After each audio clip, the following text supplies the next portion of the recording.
আসসালামু আলাইকুম guys, welcome to Asmarat home kitchen.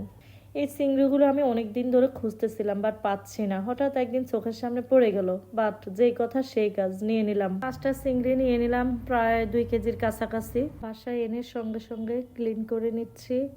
যেহেতু একটু বড় বড় চিংড়ি, এগুলার ভিতরে অনেক ময়লা থাকে। আলতো হাতে সুন্দর করে সবগুলো আমি ক্লিন করে নিয়েছি।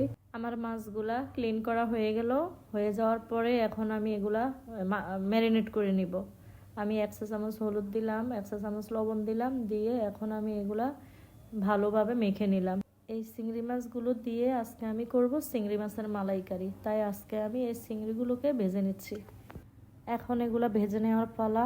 বাস আমি একটা প্যানে তেল দিয়ে দিলাম পরিমাণ মতো। তেলটা গরম করে তারপরে আমি একটা একটা করে সবগুলা ভেজে নিব। আজকের এই মাছগুলো আমি সরিষার তেলে ভেজে নিচ্ছি। আপনারা চাইলে সয়াবিন তেল দিয়েও ভেজে নিতে পারেন, তবে চিংড়ি মাছটা সরিষার তেল দিয়ে ভেজে মালাইকারি করলে এটা টেস্টটাই হয় অন্যরকম। ছোটবেলা দেখতাম আমার মা, ভাবি, আপুরা এভাবেই চিংড়ি মাছের মালাইকারি করতো। চিংড়ি মাছগুলো আমার ভাজা হয়ে গেল, একে একে আমি সবগুলো তুলে নিলাম। ওই তেলে আমি 1 কাপ পরিমাণ মতো পেঁয়াজ কুচি দিয়ে দিলাম। পেঁয়াজের সঙ্গে আমি কিছু গোটা মশলাও দিয়ে দিলাম। গোটা মশলার মধ্যে আছে তেজপাতা, এলাচ, দারুচিনি। পেঁয়াজগুলো একটু লালচে করে ভেজে এরপরে দিয়ে দিলাম কাঁচামরিচ, আদা, রসুন, পেঁয়াজ ব্লান্ডার করে পেস্ট করে নিয়ে তারপরে দিয়ে দিলাম। লবণ দিয়ে দিচ্ছি 1/2 চা চামচ। এরপর দিয়ে দিচ্ছি টমেটো পেস্ট 1/2 কাপের মতো।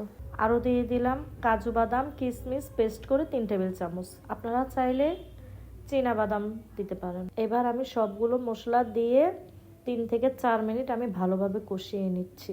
মশলাগুলো ভালোভাবে কষিয়ে নেওয়ার পর আমি ভেজে নেওয়া চিংড়িগুলো দিয়ে দিচ্ছি। চিংড়িগুলো দেওয়ার পর এখন আমি উল্টে পাল্টে চিংড়িগুলো 2-3 মিনিট আমি আবারও কষিয়ে নিলাম।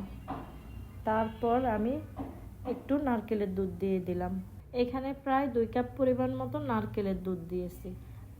চিংড়ি মাছটা নারকেলের দুধ দিয়ে করলে অনেক মজা হয়। আমি সবসময় ট্রাই করি নারকেলের দুধ দিয়ে করার। নারকেলের দুধ দিয়ে আমি মাছটা রান্না করে নিব সিদ্ধ হওয়া পর্যন্ত।